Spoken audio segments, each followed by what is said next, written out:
오늘 예수님께서 기도하러 따로 이제 이렇게 가셨다고 말씀하십니다.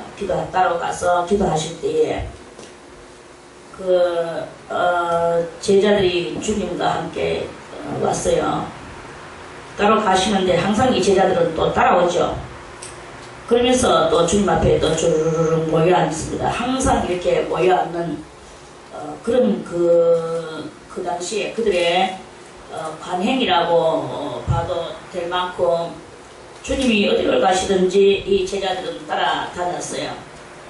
그리고 이제 다니면서 또 자기들이 궁금한 것이 있으면 묻고 이제 그런데 그때도 주님이 따로 기도하러 가시는데 제자들이 와서 같이 거기서 뭐 때로는 뭔가 먹을 것이 있으면 묻기도 하고 주장 그때 먹을 것이 별로 없는 때이기 때문에 아무튼 이 제자들이 간절한 심정으로 주님을 따라다녔는 그러한 그 때였습니다. 근데 주님께서 제자들한테 가에 와가지고 빙 둘러 앉는 제자들에게 주님이 난데없이 물으셨어요. 뭐라고 무리가 나를 누구라고 하느냐 하고 자기 지금 이스라엘 세상 가운데에 어떤 이미지 형상을 가지고 있는가에 대해서 물었어요. 예수님에 대한 평가를 물으셨겠죠.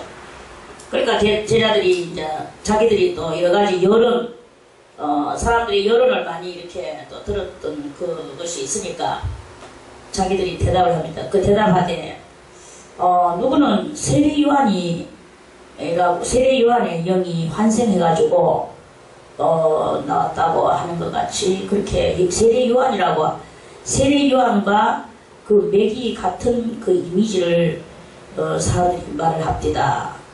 그리고 또 들어는 그 옛날 그 위대하신 엘리야가 그때 다시 온다 하고 불수레를 타고 올라갔는데 그 엘리야가 이 시대에 왔는 것이 아닌가라고 말을 하는 사람들이 있었습니다. 또 들어는 예수 선지자 많은 선지자들이 이스라엘 땅에 와서 뭐 들어는 돌에 맞아 죽고 들어는 사형당해서 죽고 들어는 이렇게 많은 핍박 속에서 살다가 다 이렇게 죽었는데 그런 많은 선지자들 중에서 그 하나가 살아나서 그런 큰 역사를 하는 것 같다고 살아났다 하나이다 하고 이렇게 그 세상 여론에 대해서 예수님의 물음에 답을 했습니다.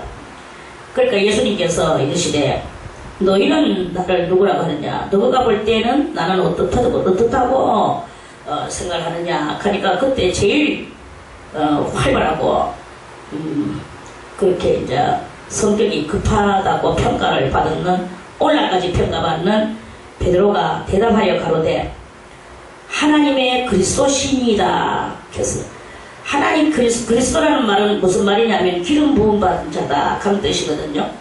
하나님께서 기름 부음 받은 자입니다. 거기 이 말에는 많은 또 의미가 또 숨어져 있습니다. 그 기름 부음 받은 것은 무슨 기름 부음 받은 것이냐?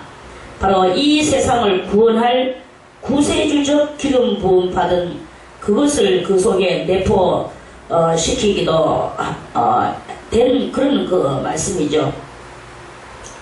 그래서 예수님이 경계하사 그 말 지금 여기서만 하고 아무에게도 말하지 마라 하고 명하셨습니다.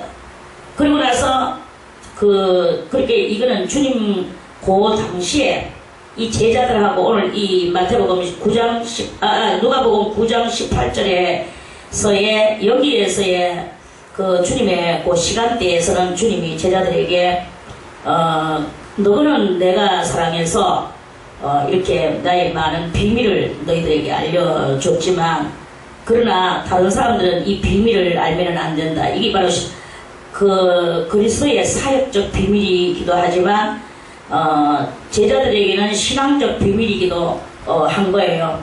그래서 우리 이 신앙에 있어서 많은 비밀들이 이렇게 그렇게 있습니다. 그리고 우리는 여러 가지 그 방면에서 이 비밀들을 많이 알고 있는 성도가 저는 생각할 때 그 성도가 신앙이 커지지 않을 수 없고, 많은 비밀을 깨우친 성도가 그 주님을 사랑하지 않아야 할 수 없고, 안 믿을 수 없고, 그렇죠. 그러한 그것인 거예요. 이렇게 그 주님하고 더 가까이 누구보다도 더 친밀하게 이렇게 되지지 않을 수 없는 그런 것이 되지 않겠는가. 이제 이런 그러한 말씀을 드립니다. 그러면서 주님은 더 비밀스러운 말씀을 하시는데, 가로사대 너희들만 알아라. 인자가 많은 고난을 받고 장로들과 대제사장들과 서기관들에게 버림받아 죽임을 당하고 제3일에 살아나야 하리라 하시고 이걸 가르쳐 주셨어요. 그 당시로서는 이 말씀은요, 엄청난 충격적이고 파격적인 말이 아닐 수가 없는 거예요. 그 사람들 어떻게 저 장로들과 대제사장들의 아주 지금 혈기방자한 모습들을 자기들도 알죠. 그리고 계속 주님을 어떻게 처치해야 되나, 주님을 처치하려고 하는 것들도 그런 일도 이 제자들은 어느 정도를 압니다. 그리고 그까지는 이해가 되는데, 그러면 저희 제자들은 생각하기를, 우리 주님은 능력이 많으니까 대제사장이 아무리 발광해도 우리 주님을 못 당해. 우리 주님의 그 크신 권능은 한이 없어. 그러니까 서기관들이나 또 장로들이 아무리 살기등등하고 많은 그런 것을 가지고 달라들어도 우리 주님은 손가락 하나가 새끼손가락 하나 가지고도 얼마든지 그것들을 넘어뜨리고 주님께서 이제 장차 이 나라를 구원하시고 하나님의 나라를 이 세상에다가 생성시키실 거야 라고 이 사람들은 여기까지는 이렇게 자기들의 마음속에 그렇게 되기를 간절히 바라기도 하고, 충성스러운 제자들은 그렇게 되기를 간절히 바라기도 하고, 정말 주님이 그렇게 하실 수 있다고 믿기도 합니다.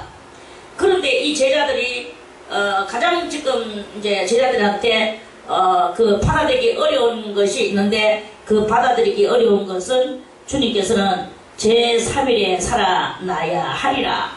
여기 제자들한테는 받아들이기가 아주 어려운 거예요. 그 사람이 어떻게 죽었다가 살아나느냐. 한번 죽으면 끝나는 거지. 오늘까지 죽었다가 살아나는 거는 못 봤다. 엘리야가 올라가기도 했고 에녹도 올라가는 것은 봤지만, 그리고 또 세례 요한도 다 신앙으로 말미암아 순교도 당하고 순교당했지만, 순교당해서 살아나는 것은 먼 훗날 하나님께서 세상을 새롭게 할 때 그때 언제든지 부활을 할 수 있겠지. 그 부활이 맨 억년 언제가 될지는 자기들도 모른다고 생각을 하는 거예요. 그러니까 제3일에 살아나야 하리라. 이게 아주 그 사람들한테는 받아들이기 어려운 그때의 그런 말씀이었어요. 그래서 이제 그렇게 하시고 나서 예수님은 이 제자들에게 또 무엇을 가르치셨냐면은, 또 무리에게 이르시되, 이 무리라 하는 말은 딱히 제자들에게만이 아니고 그 많은 무리들이, 이렇게 제자들은 사도들이라고 말을 하고 제자들이라고 말을 합니다. 그런데 무리한테, 많은 무리들한테, 그렇게 그 무리 속에서 주님은 또 골라내시는 거예요. 골라내시기 위하여 뭘 말씀하시느냐면, 아무든지 했어요. 이 많은 무리들에게 아무든지 나를 따라오려거든, 예수님을 따라오려거든 자기를 부인하라. 자기를 부인하라. 자기를 부인한다는 말은 우리가 맨날 듣는데도 다 이해를 못하는 경향이 있죠. 그러니까 내 속에 내 이 사고방식과 내 거 나 그 자기를 부인하라. 내 생각도 부인하고 다 부인하라는 거예요. 자기를 인정하지 말라. 부인하는 말은 부인의 반대는 인정이에요. 부인한다고 마누라 부인 이거 아닙니다. 인정 반대 부인, 예, 이거예요. 그래서 자기를 인정하던 마음들을 버려라 이 말씀이에요. 인정하는 마음을 버리고 나를 인정하지 말고 누구를 인정하느냐? 그리스도 예수를 인정하고 날마다 주님을 따라가야 되는데 어떻게 따라가야 되느냐? 자기를 부인하고 자기의 십자가를 지고 그리고 나서 예수를 쫓을 것이니라. 많은 사람들에게 이렇게 말씀했어요. 무리들에게. 그러면 그 많은 무리들 중에서 예수님의 이 말씀을 듣고 그 말씀이 정말 너무나 아름다운 말씀이십니다. 자기를 부인하기가 너무나 어려운데 자기를 부인하는 것이 바로 신앙의 그 핵심이군요 라고 생각을 하면서 그 말씀을 듣고 주님을 따르는 자가 그 속에도 있을 거란 말입니다. 그래서 날마다 자기를 부인하는 거죠. 예를 들어서 오늘 예를 들어서 누구에게 어떤 예수님이 A라는 사람에게 그 A라는 사람은 만약에 흰옷을 입기를 좋아했다. 그럼 주님이 너는 흰옷을 입지 말고 검은 옷을 입어라. 주님께서. 그러면 자기를 부인 안 했는 사람은 어떻게 될까요? 자기가 하는 것이 옳다고 자기 주장, 자기 변명, 자기 핑계, 자기의 변론 이런 것들을 주줄 하는 사람이 주장 있는데 주님이요 나는 아직도 내가 검은 옷을 한 번도 입어본 적이 없습니다. 나는 항상 이렇게 맑고 깨끗한 옷을 입었습니다. 입고 살았습니다. 이렇게 그 말을 할 수가 있단 말이에요. 그렇게 말을 하면 그건 무엇이냐? 자기를 부인하지 못하는 그러한 말씀이라는 거죠. 가장 우리가 잘 아는 예로 베드로에게 베드로가 3시 기도를 하고 있었어요. 항상 3시에 이스라엘 사람들은 3시에 9시에 기도하고 3시에 기도하고 또 그 저녁 10시에 기도한다고 하여튼 그렇게 하루에 3번 기도를 합니다. 그런데 이제 베드로가 3시 기도를 하고 있는데 환상이 쫙 열리는 거예요. 환상이 열리면서 큰 보재기 하나가 있는데 그 보재기 네 모퉁이는 줄을 달고 이렇게 있는데 그 보재기에 온갖 잡동산이 더러운 가증스러운 부정한 벌레며 또 여러가지 짐승이며 그렇게 이스라엘 사람들이 내기에서 먹지 마라 하는 이 모든 그런 것들이 보재기에 쌓여져 있는 거예요. 싸서 하늘에서 쭉 내려오더만은 이 뭐냐? 아이고 거기에 보니까 뱀도 있고 정갈도 있고 거기에 보니까 여러가지 막 돼지도 있고 그런 것들이 막 있는 거예요. 그러면서 하늘에서 소리가 쫙 나서 베드로야 이 모든 것들을 잡아 먹어라. 그렇게 베드로가 자기를 부인을 못했어.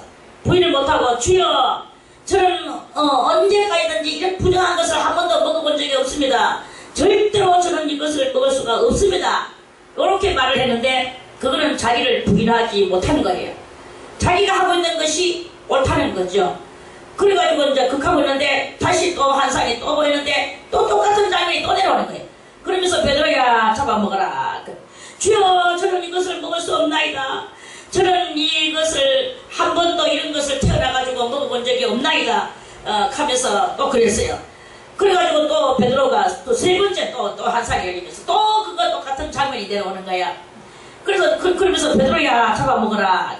베드로가 주여 정말로 저는 이것을 먹을 수 없습니다. 제가 어떻게 이런 것을 먹겠습니까? 저는 아직까지 언제든지 저는 이런 부정한 것을 먹은 적이 없습니다. 하고 3번째 그 말을 했어요. 그러니까 하나님께서 내가 거룩하다고 말한 것을 네가 왜 속되다고 말하느냐 이렇게 말씀을 하고는 그 보재기가 샥 올라가고 다시 그것이 안 보여졌어요. 아 이것이 무엇일까 하면서 베드로는 이제껏 나이가 그 당시에 예수님이 돌아가실 때 베드로의 나이가 얼마 정도 됐느냐 하면 56살 정도가 됐어요. 56살 되면서 60이 다 돼가는 그런 나이였어요. 그러니까 60이 다 돼갈 때까지 자기는 한 번도 이 부정한 것을 먹어본 적이 없고 또는 이방 사람들을 만난 적이 없었어요. 언제든지 이 유태인 예수 그리스도인들만 상대하고 살아가는 거예요. 이방인들 저 외국 사람들을 한 번도 만나본 적이 없는 게야. 그런데 이제 사건이 일어났습니다.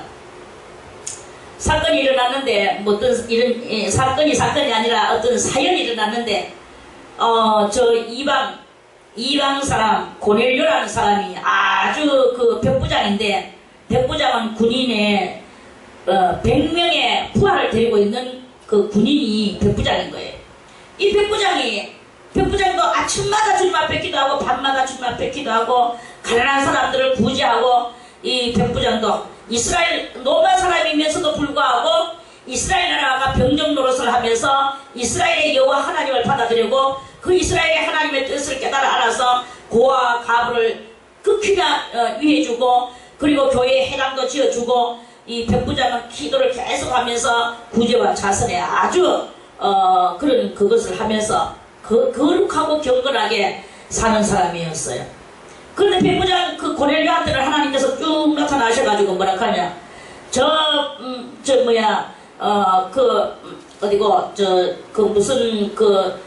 피쟁이 시몬의 집에, 피쟁이 가는 것은 가죽을 가지고 옷도 만들고 신도 만들고 하는 가죽 전문가예요. 이 가죽 전문가가 예수를 받아들이고 그 베드로를 하나님의 사람인 줄 알고 자기 집 다락방에다가 베드로를 모시고 살고 있었거든요. 그래서 피쟁이 시몬의 집에 베드로라는 사람이 있다. 지도는 요리요리하다. 약도는 요리요리하다. 그 고넬료에게 다 가르쳐줬어요. 하나님께서 얼마나 신령한지. 하나님께서 베드로가 어디에 근처하는지 그 약도를 주님이 쫙 가르쳐주니까 이 고넬료가 그 약도를 딱 그려서 자기가 받는 그 한상대로 이 약도를 그려가지고 자기 병사하고 한 두세 사람 보냈어요. 베드로한테. 이 약도대로 찾아가서 거기 베드로라는 분이 계실 것이다. 그분을 청하여 와라. 이랬는 거예요. 그러니까 이 사람들이 이제 또 가서 베드로가 그때 환상 보고 이것이 무엇일까 하고 있는데 바깥에서 누가 찾아왔어요. 그 누구 가족 엄마 주러 왔습니까? 하고 시몬이 물었어요. 아니고, 우리는 가족 엄마 주러 온 사람이 아니고 여기에 베드로라고 하는 사람이 살고 있습니까? 하고 물었어요. 그러니까 베드로가 살고 있습니다. 우리 2층 다락방에. 그랬어요. 그 다름이 아니고 우리 주인 고넬료 대장님께서는, 백부장님께서는 하나님께서 이토록이나 신앙이 능출하고 하나님 앞에 이렇게 충성스러운 사람인데 기도하다가 하나님 앞에서 이런 약도를 받고 우리들을 보내서 이분을 우리 백부장님한테 모셔오라는 그 분부를 받고 우리가 이렇게 왔습니다. 이런 그 스토리가 이렇게 벌어졌습니다. 여기에서 우리가 무엇을 봐야 되겠는가? 자기를 부인하지 않는 베드로와 그러면서도 이 모든 것을 이렇게 하나님께서 이끌어 가시는 그것을 이렇게 바라보고 있습니다. 주여, 언제든지 저는 이 부정한 것을 먹지를 않았사옵나이다. 하나님은 우리가 하여금 그런 부정한 음식을 먹으라는 말씀이 아니고, 부정한 음식을 안 먹고 평생을 살았는 베드로에게 하나님께서는 그 부정한 것이 무엇이냐, 이방 사람을 보고 부정하다고 말을 하는 거예요. 그래서 베드로는 이방 사람 부정한 것을 한 번도 만난 적이 없는데, 오늘 이 하나님의 명령, 하나님이 깨끗하다고 한 것을 네가 왜 속되다고 하느냐, 이 하는 말씀과 아울러 고넬료를 붙여주신 거예요. 고넬료가 유태인의 법률적으로 보면, 율법적으로 보면 부정한 사람이에요. 이방 사람이기 때문에.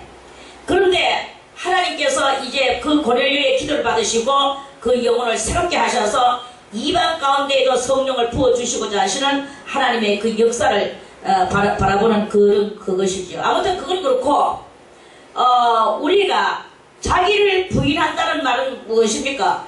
내가 하던 모든 것들에게서, 그러니까 말해서 고정관념, 우리는 이 고정관념 속에서 나는 이랬는 사람인데, 나는 저랬는 사람인데 하면서 이 고정관념에 사로잡혀 있는 그것이 바로 자기를 부인하지 못하는 그 그러한 모습이다.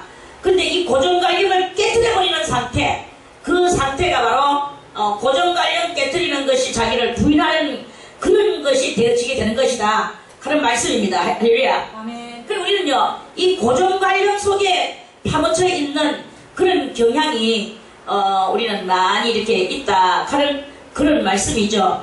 그래서 자기를 부인하는 것은 곧 하던 그 고정관념을 깨뜨리고, 말씀 제가 맨날 말하죠. 하고 싶은 것을 어디야 되겠습니까? 하지 않아야 되는 것이고, 하기 싫은 것을 해야 되는 이런 그것이 바로 그것에 숙달된 사람. 오늘 어떤 아버지가 아들한테, 얘 아들아, 오늘 밭에 가서 저 일을 좀 해라, 밭을 좀 갈아라 했어요. 그러니까 이 아들은 아주 싫습니다 아버지 했습니다. 하고 나서 나중에 가서 생각하니까 아버지 명령을 어기가 안 되겠구나. 아버지 그러면서 가가지고 밭에 가 일을 했어요.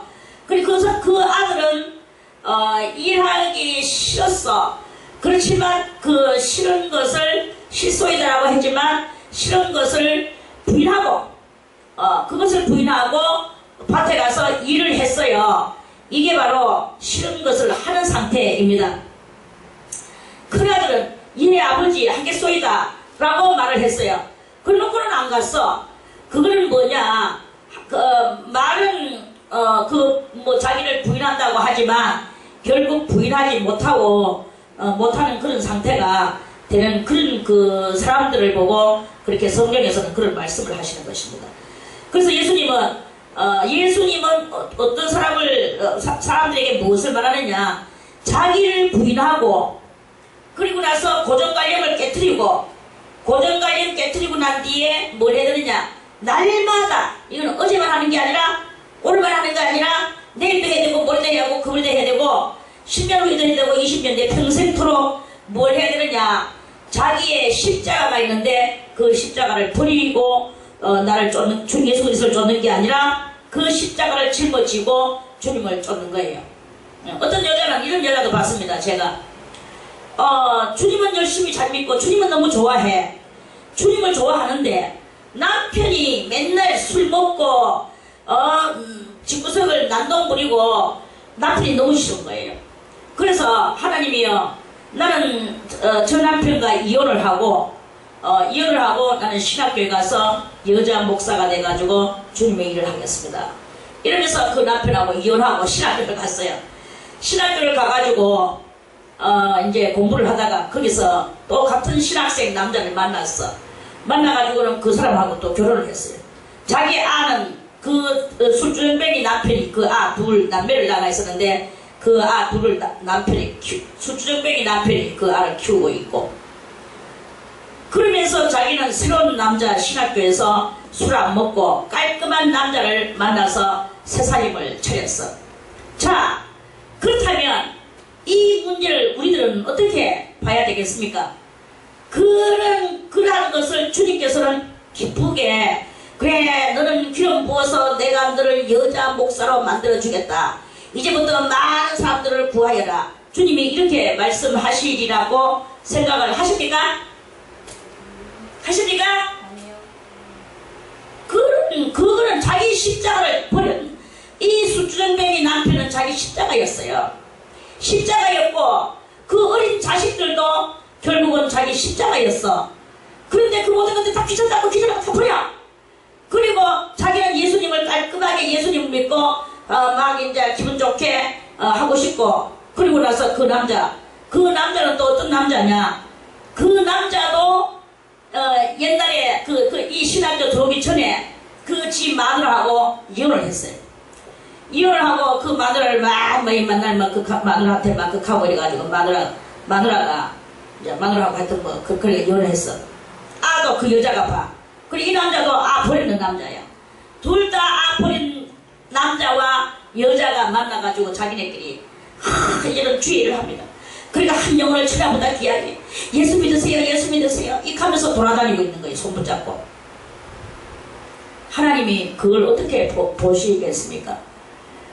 그래놓고 거기 바로 신앙 나왔다 하고, 그래서 둘이는 주의 일한다 하면서 그렇게 있는 그런 경향이 이렇게 있습니다. 참 보면요, 너무나 사람인 우리들이 봐도 꼴불견인 경향이 이렇게 많거든요. 예수님은 예수 믿는 사람이 그렇게 예수님은 그렇게 하라고 시키시는 것이 아니다 이거예요. 우리는 우리의 십자가를 짊어져야 돼요. 십자가는 꼭 이 남편만이 십자가가 아니고 아내만이 십자가가 아니고 자식만이 십자가가 아닌 거예요. 우리의 십자가는 많습니다. 여러 가지 형태로든지 십자가는 많이 있어. 예를 들어서 어떤 사람은 이런 일이 있었습니다. 어떤 사람이 빚을 졌어요. 그래서 자기가 돈을 빌려줬어. 그러니까 이제 돈을 빌려주니까 그 돈을 빌려줬는데 그 돈을 빌려주면서 자기는 마음속에 하나님 저 사람이 어려워서 제가 돈을 빌려줬습니다. 그래서 저 사람 하나님 저렇게 저 사람한테 돈을 빌려줬으니 저는 하나님 앞에 좋은 일을 했습니다. 저에게 축복을 내려주시옵소서 하고 기도를 했어요. 그런데 세월이 지나가면서 이 사람이 돈을 안 갚는 거예요. 안 갚는 게 아니라 못 갚고 계속 질질 밀고 있었어요. 그러니까 이 사람이 돈을 안 갚으니까 자기가 그 돈만큼 뭐 예를 들어서 뭐 거기 500만 원이다 1000만 원이다 이제 이렇게 됐다면 이 500만 원이나 1000만 원어치의 자기가 고통과 괴로움, 못 쓰는 괴로움, 뭐 그것을 사용하지 못하는 어려움이 자기한테 닥칠 수 있거든요. 그러면 우리가 오늘 이 자기 십자가 그게 이제 그러면 이게 이제 뭐냐, A가 B한테 돈을 빌려줬으면 B가 당해야 될 고난을 자기가 돈을 빌려줬으니까 이 사람의 고난을 자기가 받아야 되는 거예요. 500만 원을 빌려줬든지 1000만 원을 빌려줬든지 그 X만큼 자기가 고난을 받는 게 그게 바로 그리스도인으로서 그걸 계산할 수 있어야 되는 거야. 그런데 그거를 계산하지 않고 그게 바로 십자가인데 그 십자가를 전혀 십자가에 대한 이해를 못하는 거지. 십자가에 대한 이해를 못하고 하나님 저 사람은 내가 빌려줬는데 왜 안 갚게 하십니까? 저 사람 빨리 가게 하고 내가 이 고통에서 내가 헤어나와야 되는 거 알겠습니까? 라고 그렇게 이제 이 A가 그러면서 원망 섞인 기도를 한다면 그게 십자가에 대한 해석과 이해를 못했다고 볼 수 있는 것이다 하는 그런 말씀입니다. 그러니까 그 사람한테 빌려줬어. 그러니까 내가 빌려줬는 만큼 그 사람이 고난을 지금 안 받겠죠? 안 받는다는 말은 빌려줬기 때문에 그 사람이 편안해졌어요. 그 고통당하던 것을. 그럼 그 고통이 누구에게 오느냐? 그걸 내가 못 쓰는 내가 그 사람 고통을 내가 받은 거예요. 그렇기 때문에 그 사람의 고통 그 십자가를 내한테 왔기 때문에 그 사람의 십자가를 내가 대신 짊어지는 이 마음으로 내가 이것을 잘 이 고통과 고난을 감수할 수 있는 그런 나의 이 넉넉하고 너그러운 이 신앙의 마음이 있어질 때 그 사람은 십자가를 짊어지고 가는 사람입니다. 자기 십자가만 짊어지고 가는 게 아니라 남의 십자가를 짊어지고 가주는 거예요. 그 옛날에 예수님 십자가 짊어지고 가실 때 그 예수님 너무나 많이 두드려 맞으시고 너무나 힘이 없기 때문에 그때 그 병정이 그 옆에 따라가면서 구경하던 그 구련의 시몬이라는 사람한테 네가 짊어지라 해가지고 구련의 시몬이 이거 딱한데 뭐 이게 뭐야 하고 채찍을 때리니까 할 수 없이 채찍 때문에 무서워서 이 시몬이 예수님 대신에 십자가를 짊어지고 갔죠. 그러니까 구련의 시몬이가 예수님의 십자가를 짊어지고 가니까 예수님은 자기가 지금 엉망진창된 이 몸뚱아리로 짊어져야 될 그 십자가를 시몬이가 대신 져줬으니까 예수님이 좀 가볍겠습니까? 안 가볍겠습니까? 잠시만이라도 가벼워졌죠. 그래서 예수님의 십자가를 짊어졌는 이 구련의 시몬이 그 후에 후담에 구련의 시몬에게는 알렉산드라는 아들이 있었어. 그 알렉산드라는 아들과 후프라는 아들이 또 있었어요. 그래가지고 그 굴레 시몬의 아들 둘이가 하나는 알렉산더요 하나는 후퍼야. 이 두 아들이 자기들이 뭐 인생 살아가는데 일이요 너무너무 잘 풀리는 거예요. 이 아들 둘이가. 그래가지고는 뭐 하는 것마다 일이 잘 돼. 왜 이렇게 일이 잘 되는가 하고 많은 사람들이 그것을 점검을 해본 결과 자기 아버지 그 굴레 시몬이가 예수님의 그 엄청난 십자가를 대신 그것도 뭐 자원한 것도 아니에요. 병사에 채찍이 무서워서 억지로 짊어지고 갔어. 그 억지로 짊어지고 가는 십자가 때문에 자기 자식들이 너무나 잘 되는 이런 가족 축복을 받았는 이런 그 후담의 이야기가 있습니다. 예수님의 십자가를 우리가 대신 짊어진다면 우리와 우리 자녀들이 얼마나 축복을 받겠습니까? 여러분이요 손자를 낳는 사람은 알 것입니다. 자식을 낳는 사람도 알 것입니다. 우리만 잘 사는 게 아니라 우리 다음 때 이 자식들도 정말 그 곤란 당하지 않고 천재지변 당하지 않고 이 전쟁 대전이 일어나지 않고 그리고 이 자원 부족하지 않고 우리의 이 후대가 그렇게 살기를 간절히 원하는 마음이 속에서 샘솟듯이 올라오는 그 심정이 사람마다 다 뭐 있을 거라고 저는 생각을 합니다. 저는 그렇게 있습니다.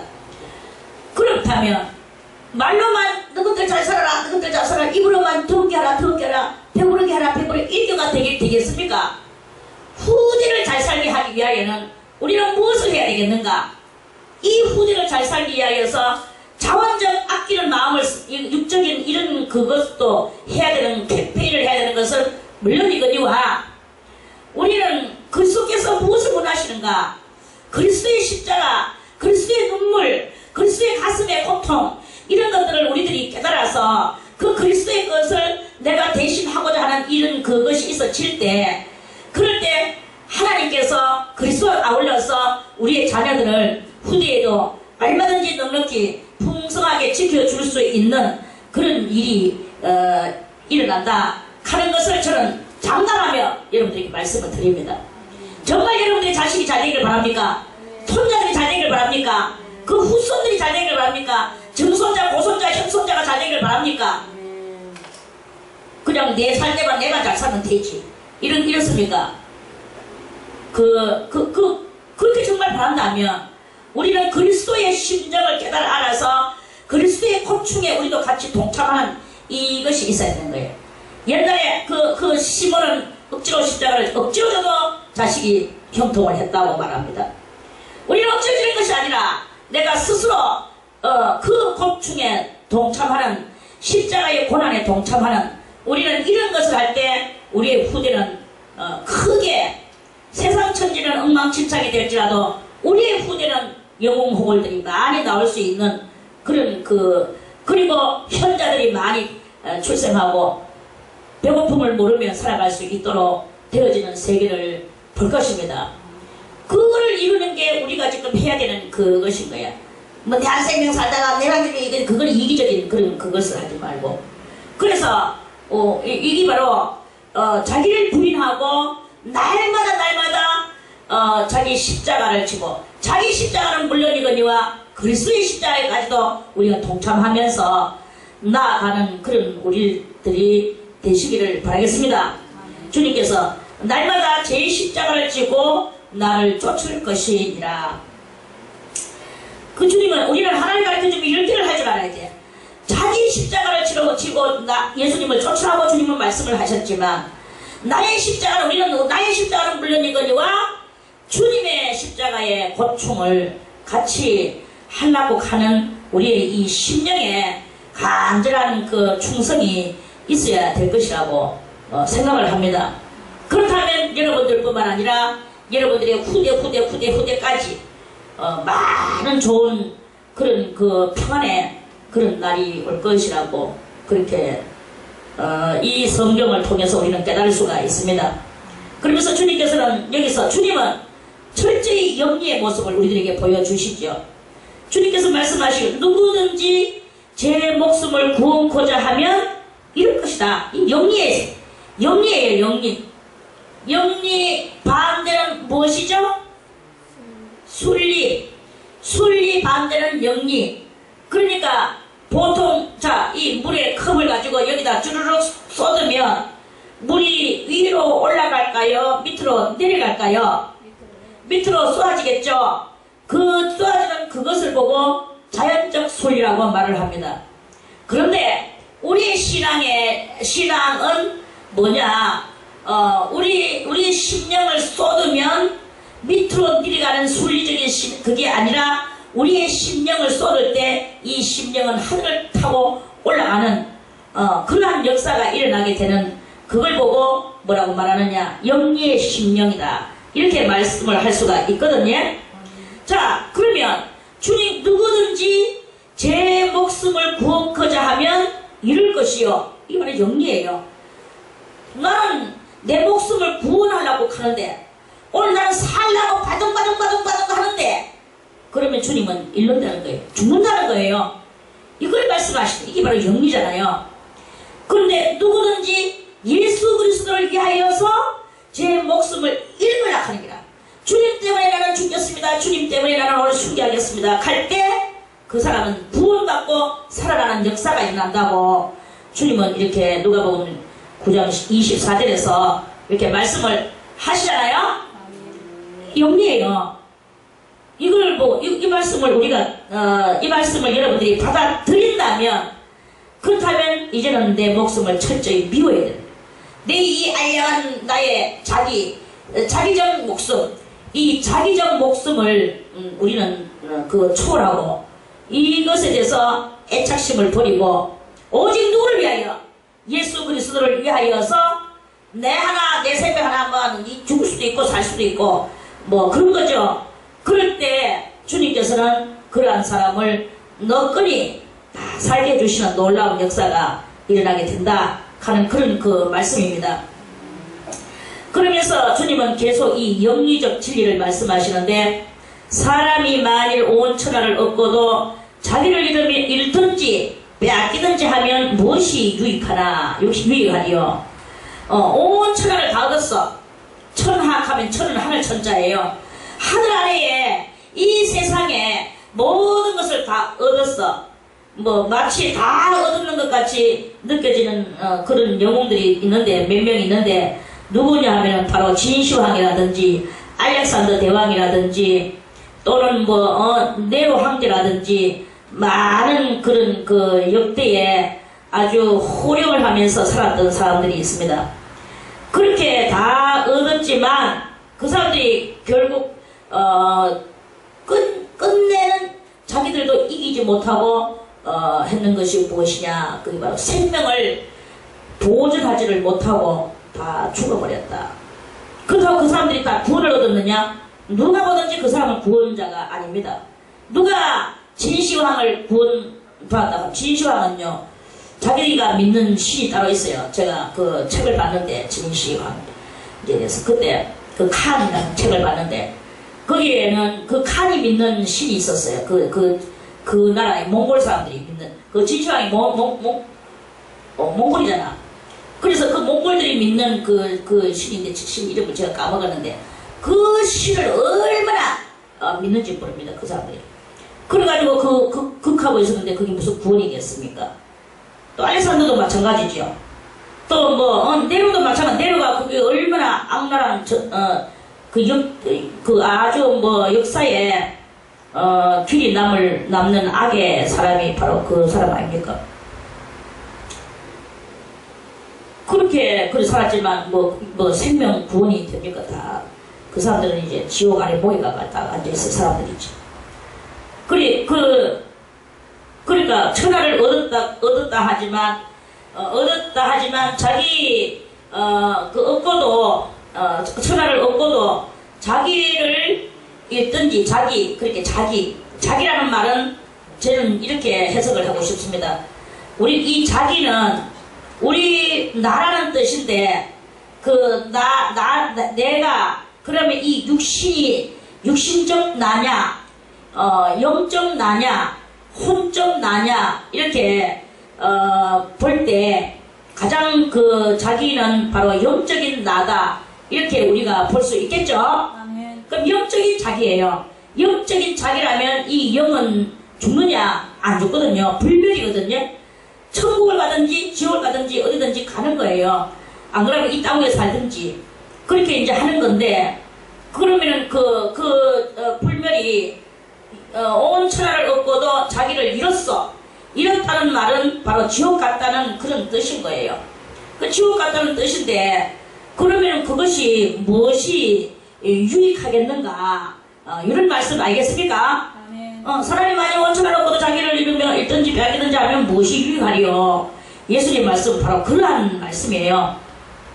그러면서 주님은 다시 이렇게 말씀합니다. 누구든지 나와 내 말을 부끄러워하면, 예수님을 믿는 것을 가지고 부끄러워한다든지 그 진리의 말씀을 갖다가 누군가가 어불성설적인 말을 할 때 자기는 진리의 말씀을 알고 있는데 그 어불성설적인 말을 하는 그 사람을 비유를 상하게 하고 싶은 마음이 없는 거예요. 얼굴을 붉히게 하고 싶은 마음이 없어. 그저 서로 좋은 대로 하면서 살고 싶은 거예요. 그래서 자기는 정말 참된 진리를 알고 있으면서도 그 어불성설적인 것을 그저 그렇게 듣고 뭐 이렇게 저렇게 두름두름 넘어가면서 사이가 악화되지 않고 그저 좋은 사이로 그 사람하고 이렇게 남아있기를 원하는 이런 그 사람이 있을 수 있다, 이 말이거든요. 무슨 말인지 알겠죠? 그렇다면 그럴 때 그게 바로 그럴 때 하나님은 어떻게 하실 것인가? 예수님은 말씀하시기를 나와 내 말을 부끄러워하는 그 사람이 되어지게 되는 것이다. 그러면 나중에 인자는 예수님이에요.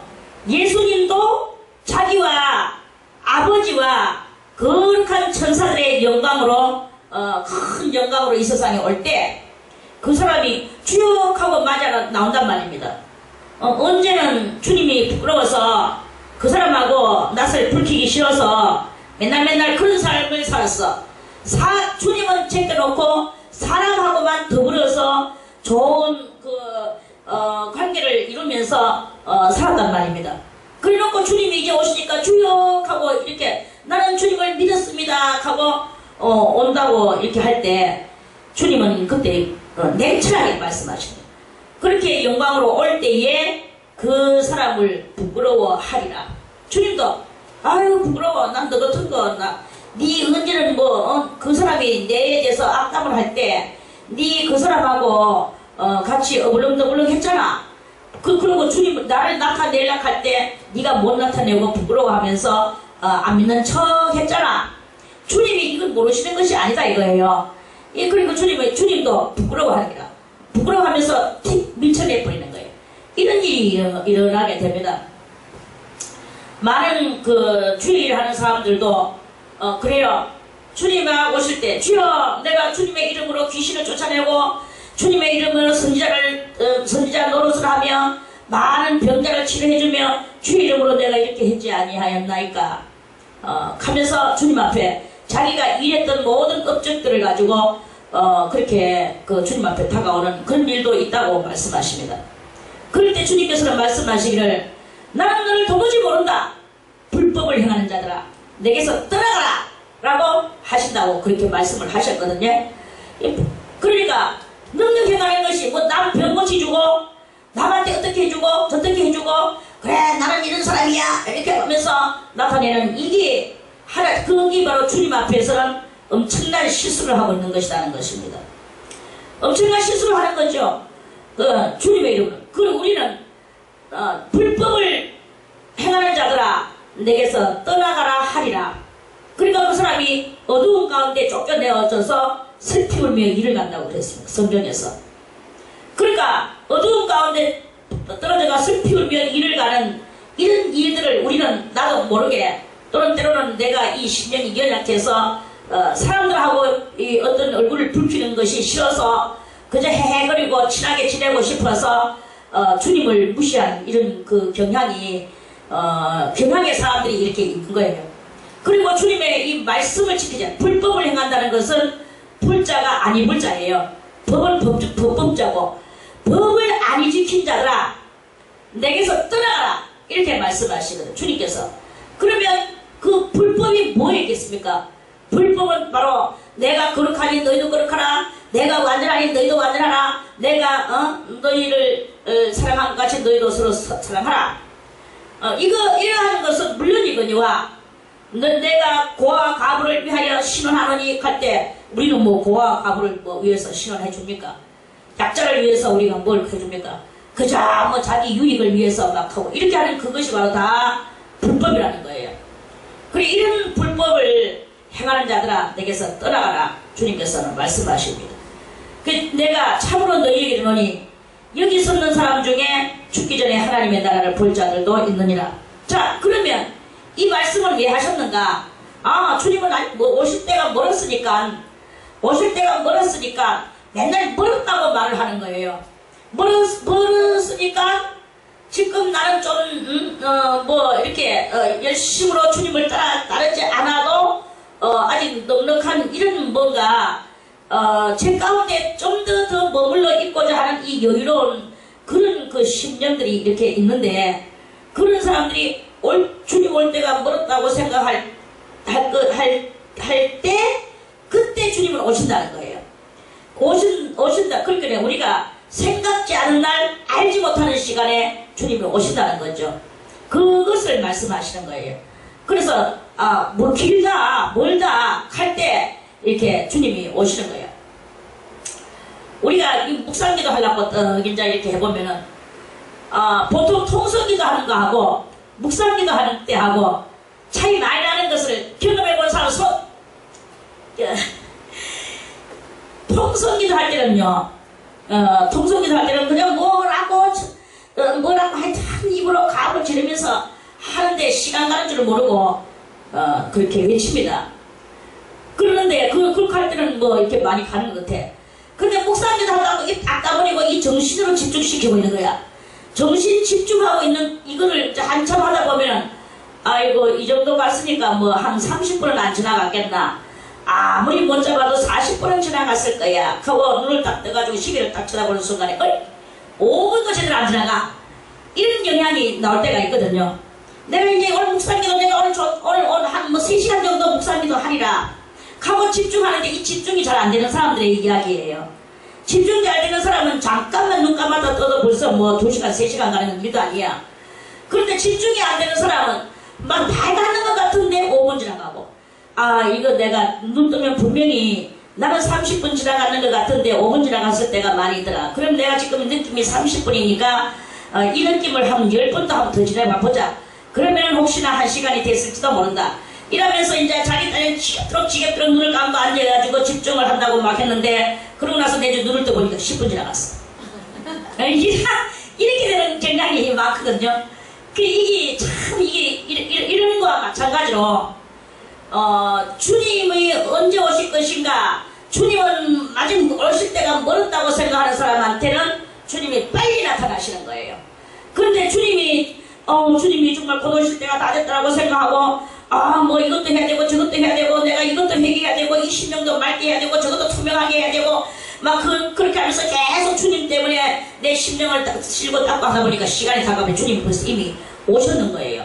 그게 바로 죽기 전에 주님을 볼 자가 있어지게 되는 거예요. 죽기 전에. 이런 그 뜻을 말씀하시는 것입니다. 아무튼 그러한 뜻이에요.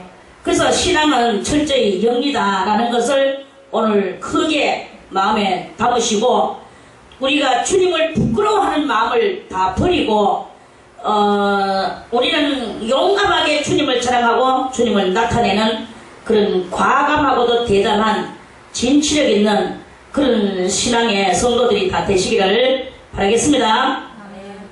자, 28절 말씀입니다. 28절에 이런 말씀을 아까 영리적 신앙 이런 모든 것들을 말씀을 다 하고 난 그 말씀 후에 한 8점 지나갔어. 8점 돼가지고 예수님이 제자 베드로와 요한과 야고보를 데리시고 어디로 가셨느냐. 이 산이 무슨 산인지는 우리들이 그 산을 몰라요. 그런데 성경에서는 이 산을 나중에 후에 무슨 산이라고 하냐면은 변화산이라고 말씀을 합니다.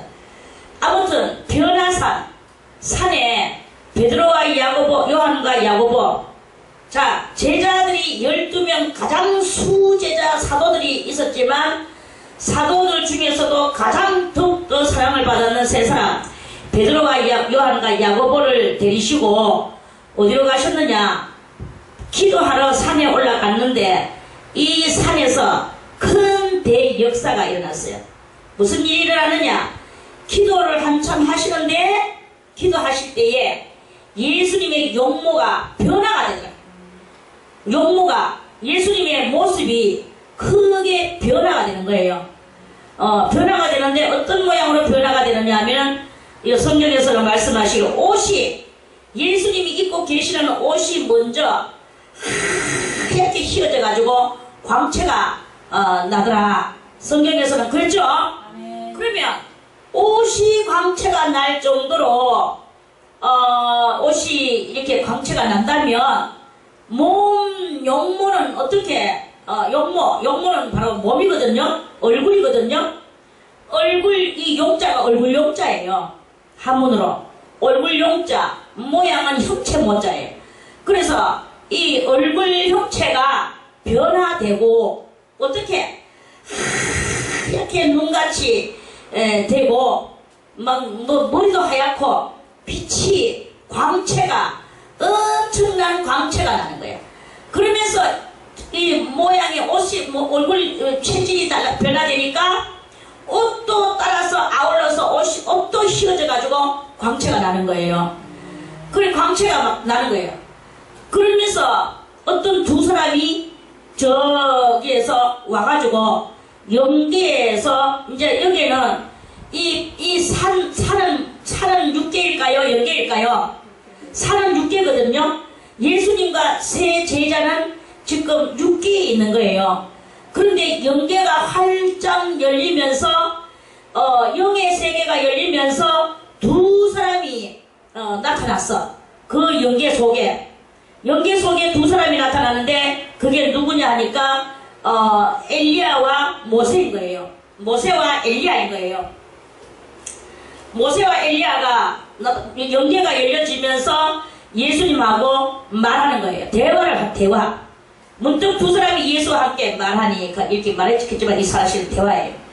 그래서 말하니 이는 누구냐? 모세와 엘리야라 이랬어요. 모세와 엘리야야.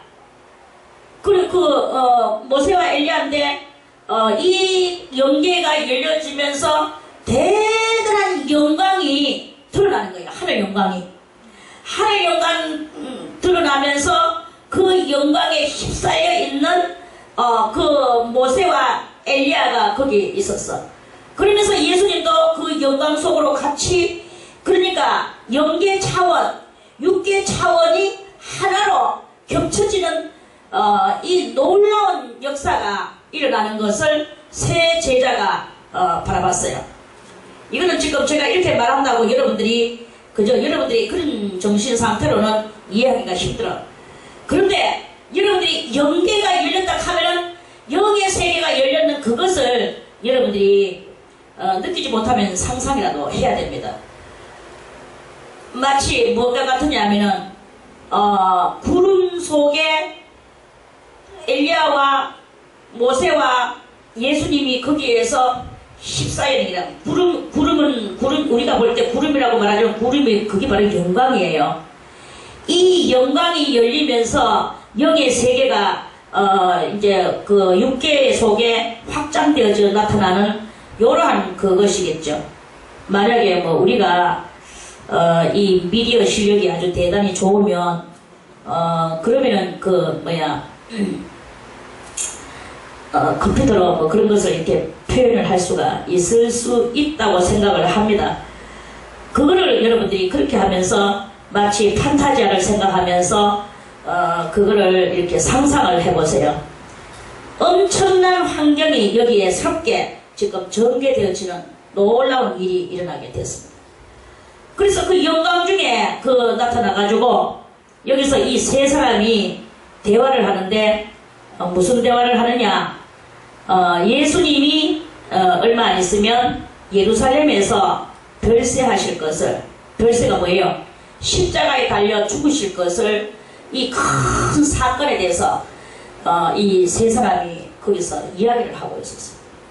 물론 하나님의 이 프로그램 프로젝트 안에는 다 들어있는 것입니다만은, 자, 그러면 왜 이때 그 많은 선지자, 많은 영적인 영웅들이 그 귀하신 분들이 있었지만 해필이요 모세하고 엘리야가 이렇게 나왔을까요? 모세는 누구이며 엘리야는 누구입니까? 모세는 이스라엘 민족을 애굽 땅에서 이끌어내 놓은 영도자죠. 그리고 광야에서 40년 동안 이 민족을 이끌고 다니면서 영적 영성 훈련을 시키며 현장에서 직접 하나님의 능력과 권능을 목도시켜 주면서 하나님을 직방직방 나타내 주면서, 그리고 이 모세는 뭘 만들었느냐? 엄청난 하늘 법을, 하나님의 율법을 제정한 사람이 바로 이 모세입니다. 그러기에 법하면 모세예요. 그래서 모세는 법의 사람이고, 엘리야는 무슨 사람이냐? 엘리야는 이 악과 선의 전쟁, 엘리야의 그것은 무엇입니까? 엘리야가 그 귀신, 이세벨이가 귀신 들고 와가지고, 바알의 귀신을 들고 이스라엘 땅에 와서 이스라엘 나라를 더럽혀 놓은 이세벨과 아합 왕을 그 왕 때의 사람이었습니다. 그리 성경을 읽다 보면은 열왕기 상하를 쭉 읽다 보면 엘리야가 아합 왕을 얼마나 사랑했는지는 알고 있습니다. 우리가 알 수가 있습니다. 참 알 수가 있고, 아합 왕은 하나님이 사랑하시는데, 하나님은 아합 왕을 사랑하는데, 아합은 하나님을 사랑하지 않고 누구를 더 사랑하느냐? 이방 바벨론에서 들고 온 이세벨을 더 사랑했는 거예요. 그래서 이세벨의 시를 자기도 믿고, 이세벨이 하작하는 대로 하고, 아합은 좀 공처가 있어요. 공처가 있고, 이세벨이 하작하는 대로 하고, 아합은 하나님의 큰 뜻을 잘 못하고, 아합은 악한 왕으로서 그렇게 하나님한테 거역을 하고 살았죠. 그리고 끄트머리는 이 아합은 미가야 선지자를 갖다가 골방에다 쳐놓고 자기는 가가지고 전사를 하고, 아합은 나중에 미가야 선지자는 나중에 어떻게 되는지 그 성경에는 나오지 않지만, 어쨌든 미가야 선지자의 예언이 그대로 이루어지는 그것을 하는 것을 우리는 이 11개 하에서 11개 상 끝머리 가가지고 이 이야기를 다 읽을 수가 이렇게 있습니다. 그런데 그러면 이 두 사람의 큰 특징, 모세의 특징은 무엇이냐? 모세의 특징은 연단과 나그네, 이 세상을 나그네 세상으로 그것을 이렇게 하시면서 나그네 세상 속에서 하나님의 법을 지키며 살아야 될 법의 법 제정자입니다. 그리고 엘리야는 이렇게 그 악마들과 싸우는 영적 싸움의 전투사였죠. 모세는 죽어서 비스가산에 그 시체가 어딘가에 떨어져서 모세는 그렇게 해가지고 시체가 없어져 버렸어요. 땅에서 하여튼 비스가산에서 죽었습니다. 엘리야는 불병거 타고 하늘로 올라갔죠. 승천했는 사람이에요. 그러니까 여기서 이 두 사람의 특징을 예수님께서는 몽땅 다 이루셔야 될 그것을 지금 우리들에게 보여주시는 말씀인 거예요. 예수님은 십자가에 죽으심으로써 모세가 제정해놓은 법을 예수님이 완성시키실 것을, 그걸 이제 모세가 나타나서 이 중요한 것을 자기가 예수님한테 인수를 시키는 거죠. 그리고 엘리야의 이 승천과 그 악마 퇴치, 이러한 모든 것들을 그런 것들을 이제 그래서 승천하는 그것을 엘리야의 그 모든 것들을 또 예수님이 인수받으셔가지고 예수님도 십자가에서 모든 것을 다 이루시고 승천하실 그것을 인수받으시는 그 인수의 자리라고, 이 변화산에서 모세에게 인수받으시고 엘리야에게 인수받으시고 이런 모든 것들을 예수님께서 인수받으셔서 다 완성시키시는 그것이 되어질 것을 이 세 사람이 만나서 영적 흐름의 그 인수의 그 장을 여는 그 산에서의 역사다 하는 그런 말씀이에요. 할렐루야. 이렇도록 하나님은 모든 것은 다 질서, 인수의 질서, 인수해주는 질서, 인수받는 질서, 또 인수를 이루시는 질서, 이런 모든 질서가 하나님 앞에 이렇게 있어지게 되는 거예요. 엄청난 큰 그 하나님의 뜻이죠. 하나님은 무조건 이렇게 하시고 저렇게 하시고 법도 없이 질서도 없이 뜨단 이렇게 안 하십니다. 그런 무식한 이 세상 사람들의 생각이죠. 그러니까 우리가 내 마음대로 하나님을 믿으면 안 돼. 우리는 다 하나님은 모든 이 법과 질서와 하나님은 법 질서의 그 주관자시라는 것을, 그거를 우리도 그걸 깨달아야 되는 것입니다. 그저 구원받으면 구원받는 것이고 믿으면 구원이고 법은 믿는 것으로서 다 끝나고 하고 이런 무식한 소리를 해서는 안 됩니다. 그래서 이렇게 하나님의 충성자들이라고 보면 되겠죠. 그 충성자들 속에서 가장 완성시키는 완성을 이루시는 분은 바로 예수 그리스도시다. 예수 그리스도는 모든 것의 완성자이시다 라는 것을 그것을 표하는 그런 그것인 거예요. 그 베드로와 및 함께 있는 자들이 예수님하고 같이 있으면서 항상 이 사람들은 이때가 졸아요. 곤하여 졸다가 이 세 사람의 영광, 그 영계와 육계 열려진 차원 속에서 이 엄청난 그 거룩하신 분들, 위대하신 분들이 이렇게 하고 있는 것을 보니까 잠이 확 달아나는 거예요. 확 달아나는 말씀이 아주 깨어 이랬어요. 아주 깨는 뭐야? 잠이 확 달아났다 이 말입니다.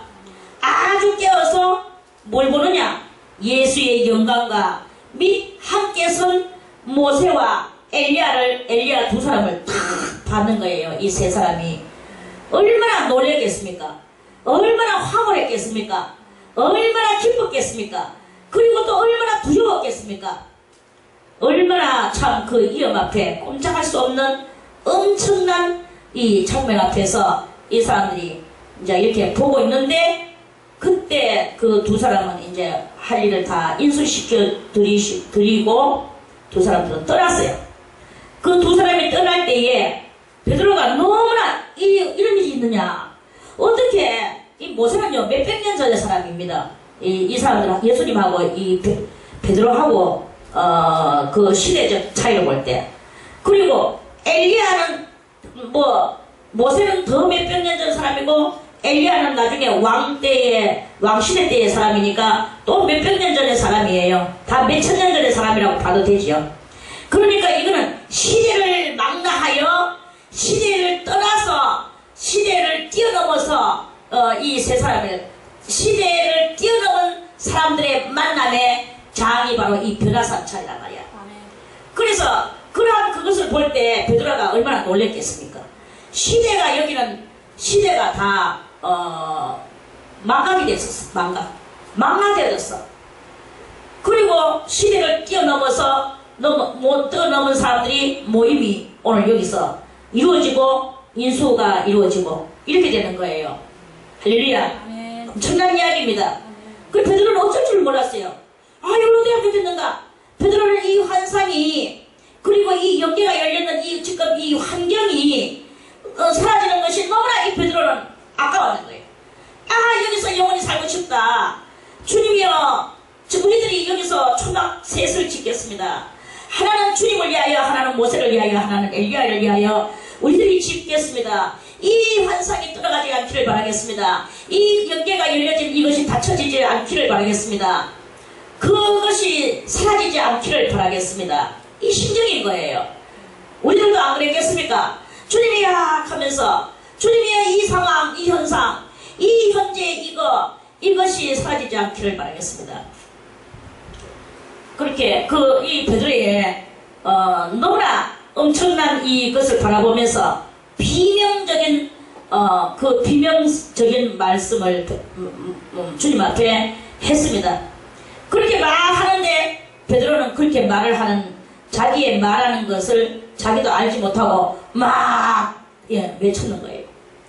그래 이제 한참 외치고 있는데 이 말할 즈음에 구름이 와서 그 모세와 엘리야를 덮어서 구름이 와서 저희를 덮는지라.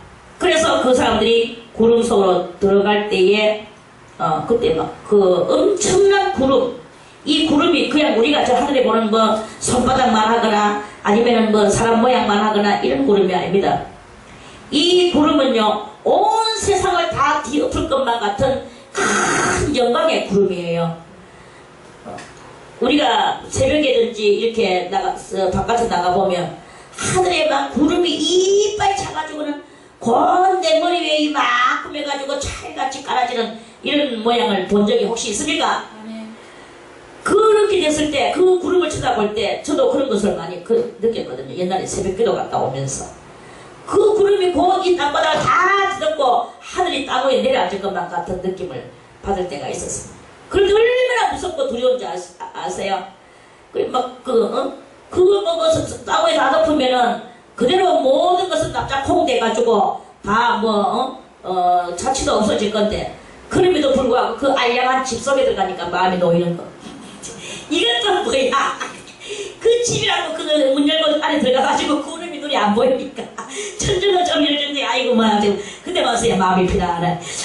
이거는 참 사람의 인간이 이게 마음이 이거 순간순에 바깥에 지금 나는 구름이 무서워. 그 집 안으로 쏙 들어와. 그 집이 이게 무엇입니까? 집이 무엇이게 하등에 뭐겠습니까? 그런 그것이 우리의 인생입니다. 그래 이제 이렇게 가서 그 영광 가운데 그 사람들이 들어가 버렸어요. 그래가지고 막 두려운 거 무서워가지고 막 있는데 그런데 구름 속에서 소리가 쫙 났어요. 하나님의 소리가 나서 가로되 이는 나의 아들 곧 택함을 받은 자니. 택한다는 말은 무엇입니까? 택한다는 것은 하나 있는 것 속에서 그 건져내는 게 택하는 것입니까? 그거는 택함이 아니죠. 많이 있는 곳에서 거기서 가장 괜찮은 그것을 택함을 받는 그게 택함이에요. 이 택함을 받은 자니 이게 지금 벌써 이런 말씀에 성경에 여러 번 있습니다. 이는 나의 아들 곧 택함을 받은 자니 너희는 누구예요? 베드로와 야고보 요한이죠. 너희는 저의 말을 들어라. 예수 그리스도의 말을 들어라. 내가 그 예수 그리스도에게 나의 모든 할 일을 다 구원해 주었고 모든 영혼들을 그로 말미암아 구원하도록 만들어 놓았다. 이 말씀이에요. 하고 소리가 끝임에 오직 예수만 보이시고 이제 연결은 닫혔습니다. 닫히시고 제자들도 할 말을 적어서 잠자. 그 본 것을 예수님이 아무에도 말하지 말라 해가지고 그것을 무엇이든지 그때에는 아무에게도 이르지 아니하니라. 자기들도 너무 엄청난 것을 봤기 때문에 이게 바로 무엇이냐? 신앙의 비밀이다. 우리는 신앙의 비밀을 이런 식으로 가지고 있어야 되는 거예요. 엄청난 신앙의 비밀이죠. 그래서 예수님은 베드로는 먼 훗날 베드로 전서를 쓰면서 베드로 전서를 우리 한번 찾아서 보겠습니다. 베드로 전서를 찾아보고 오늘은 여기에서 말씀을 대충적으로 마치겠습니다. 자, 베드로 전서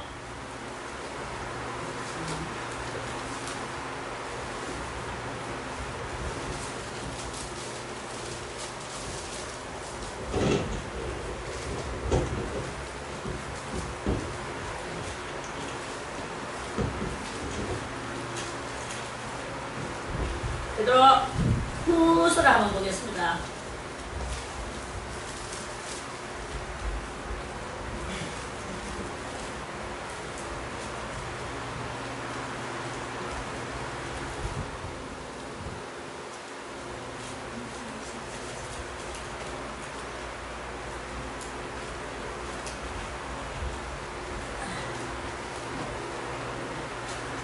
17절.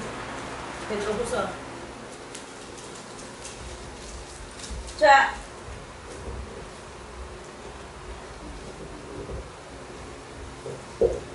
베드로후서 1장 17절. 자, 여기 보세요. 16절에 우리 주 예수 그리스도의 능력과 강림하심을 너희에게 알게 한 것이 공교히 만든 이야기를 쫓은 것이 아니요. 우리는, 자, 여기가 이제 그 말씀이에요. 우리는 그의 크신 위엄을 친히 본 자다. 자기에 대해서는 그렇게 말해요. 지극히 큰 영광 중에서 이러한 소리가 그에게 나기를, 이런 내 사랑하는 아들이여 내 기뻐하는 자라 하실 때에 저가 하나님 아버지께 존귀와 영광을 받으셨느니라. 이 소리는 우리가 저와 함께 거룩한 산에 있을 때에, 거룩한 산이 뭐예요? 변화산이죠? 하늘로서 나옴을 들은 것이라. 또 우리에게 더 확실한 예언이 있어 어두운 데에 비치는 등불과 같으니 날이 새어 샛별이 너희 마음에 떠오르기까지 너희가 이것을 주의하는 것이 가하니라. 그러니까 하나님의 큰 위엄 속에서 예수님의 정체성에 대해서 자기들이 확고하게 받아들이는 것을 오늘 이 베드로가 그 후서 1장 8절에서부터 이렇게 그 18절까지 이렇게 말씀을 16절에서부터 18절까지 말씀을 이렇게 19절까지 말씀해서 이렇게 말씀했습니다. 그리고 이게 이제 먼 훗날에 베드로가 한 말씀이에요. 그 뭐 야고보와 요한도 봤지만 야고보와 요한은 기록은 안 했어요. 베드로는 이렇게 짤막하게 기록했고, 또 그 물론 이 사람들이 나와서 다른 제자들한테 와 우리 엄청난 거 막 경험했대, 변화산에 가가지고 예수님하고 이렇게 했었어 하고 막 이야기를 했기 때문에 그 이야기를 많은 사람들이 들었는데, 이걸 갖다가 아주 감명 깊게 들었는 사람이 누구냐? 오늘 이 누가복음을 썼는 누가가 이걸 감명 깊게 자기는 보이다가 쓰면서 받는 만큼 감명스럽게 듣고 오늘 이것을 오늘 이렇게 누가복음 9장 그 28절에서부터 해가지고 쭉 이렇게 오늘 이 36절까지 이 말씀을 이렇게 했는 거예요. 그러니까 안 들었는 사람이 안 경험했는 사람이 이 내용을 더 확실하게 이렇게 쓰고, 또 그 있었던 일들을 쭉 이제 이야기를 들었으니까 들었는 거 가지고 이렇게 썼는 거예요. 이렇게 쓸 때도 누가가 이렇게 쓸 때도 누가가 인간적으로 그렇게 들었는 것을 가지고 감명받은 것을 가지고 썼는 게 아니고, 물론 그것과 아울러서 이 누가가 이 누가복음을 쓸 때는 대단한 성령의 역사로 이것을 쓴 거예요. 그래서 받는 사람 이상으로, 막상 받는 베드로는 그렇게 많이 표현하지 않고 이 베드로후서 1장 16절과 에서 18절까지 그렇게 기록을 했는 것이고, 다른 제자들은 아예 기록도 안 하고 막 그러면서도 자기네끼리는 계속 토론했죠. 아 이렇게 써, 이거 봤어, 아 베드로 형님은 이렇게 말했어, 우리 초등학생 찍겠다고 또 그때 그렇게 말씀하더만, 그렇게 하시더라고. 우리도 이렇게 왔어. 야, 그 환경은 너무나 두렵고 엄청났지만 정말 그래도 너무나 좋았어. 그렇겠습니까? 안 그랬겠습니까? 이렇게 했는 그 역사가 그 당시에 있었는 것을 그렇게 했습니다. 그렇게 그 사람들이 그걸 이렇게 가지고 있었습니다. 오늘은 이렇게 36절까지 말씀을 드리고 내일 다시 37절 말씀을 또 드리겠습니다.